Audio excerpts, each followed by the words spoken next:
A while back, I found a recipe on the internet, some blueberry lemon streusel pastry, and I asked myself, what if we did different variations of that recipe? And today, we have that. So, before we get into the nitty gritty on how I created these bad boys, let's go game plan.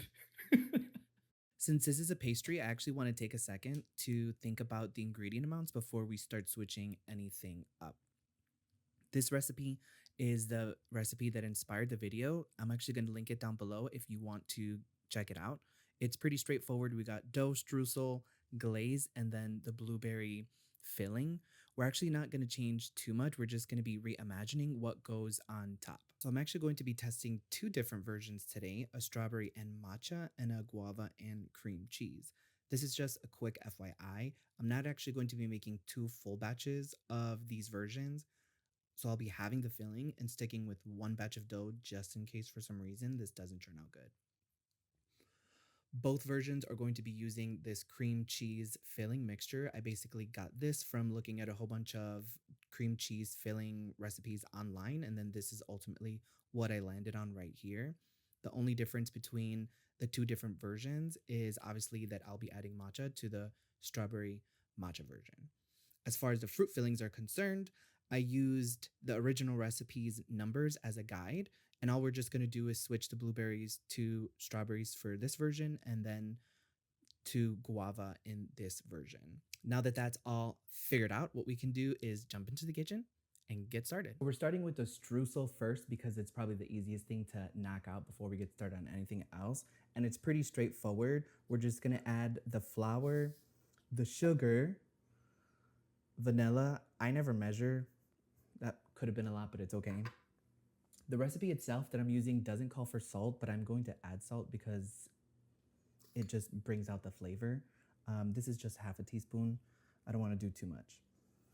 And then typically for streusels, you add either cold butter or softened butter and you mix it in. I saw this recipe on the internet. They just used melted butter and it came out just the same. So we're going to put our butter in there that's been melted. Then we're just gonna mix it up. Mix. Great, so it didn't come out as planned, so what we're gonna do is continue on to the next step, put this aside, and if we need to revisit this later, we'll revisit it later. Now we're going to get started on the dough.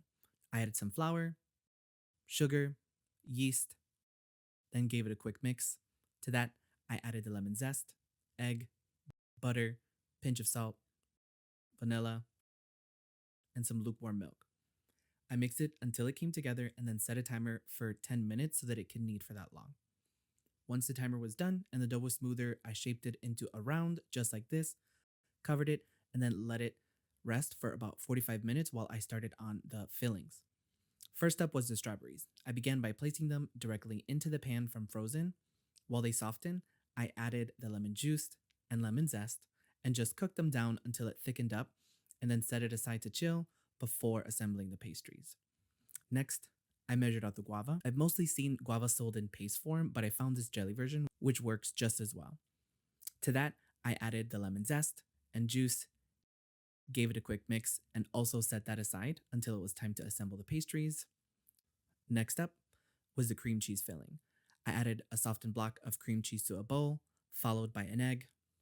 Struggled with the small bowl and spatula, not my proudest moment, but I recovered quickly with the whisk.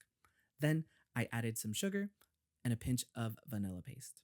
I separated half the mixture into a bowl to make the matcha cream cheese filling I mentioned earlier. I started by adding just a teaspoon of matcha, tasted it, and then decided to add another teaspoon to make sure that the matcha flavor really came through. Once both the cream cheese fillings were ready, I popped them into the fridge since they were a little bit too loose to work with. The dough has finished proofing.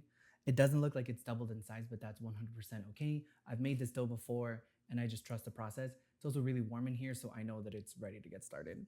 I weighed the dough, which turned out to be 826 grams, and divided them into equal portions of about 82 to 83 grams before shaping them into smaller dough balls.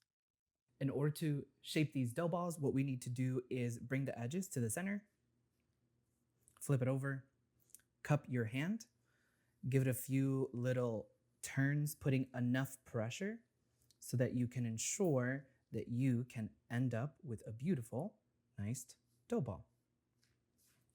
And from here, what we'll do is we'll shape them out so that we can begin the assembly process. I'm just gonna grab my rolling pin and I'm going to stretch it out till it reaches about 4 inches in diameter. I'm not gonna measure it out. No, I'm just gonna guesstimate. And then I'm gonna transfer it over here, and then we actually can begin the assembly process. To assemble, what we'll do is we'll put a layer of our cream cheese filling first, and then we'll put our fruit filling. This one's going to be our matcha and strawberry, and this is the guava and cheese. Now what we're going to do is put our streusel topping on both of them. So come closer. The streusel actually worked out. I put it in the refrigerator and it came nice and clumpy. So this is what it looks like, which is exactly what we wanted. We're just going to evenly portion it out amongst all these. Now that our pastries are assembled, we let it rest for 20 minutes, which I've already done. Then what we're going to do is just pop them in our preheated oven at 350 for about 15 minutes. Then we will switch and flip the sheet pans and then bake them for another 10 to 15 minutes before we take them out and let them cool. The pastries have rested for about an hour. And while they were resting, I made a glaze with powdered sugar and a little bit of lemon juice. I didn't follow any measurements. I just made it until it got to this consistency. So now we're just gonna glaze them all up.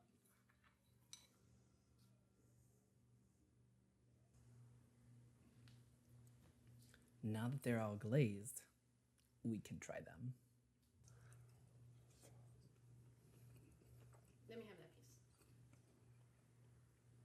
Oh, good. Mm-hmm. Is the dough supposed to be this dense? It's not dense. Thick. Dense would be hard. That's not dense. The pastry itself, I don't know if you can see that. The dough rose really nicely, so that's really good. The flavor of the matcha comes through, and the strawberry, that's nice and balanced. And the guava also really comes through. I think both of them could have a better cream cheese filling.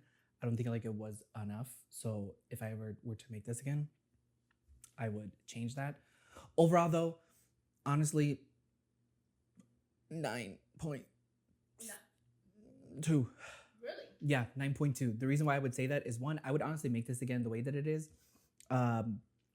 Obviously, to make it better, I would make the adjustment to the cream cheese part so that it's a little bit more robust. But overall, I think it was a banger. If you love the strawberry matcha combination, this one's really amazing. And if you know anything about guava and cheese, this is going to hit a certain part of your soul. Correct. Yep, that's this part of the video. I hope you enjoyed the first installment of this series we're trying to create of What If We Tried. So, thumbs this video and share with a friend. I don't want to do this again, so I'll see you next week. Goodbye. Giovanni, I need a piece, except I don't want a whole piece. Until you buy it.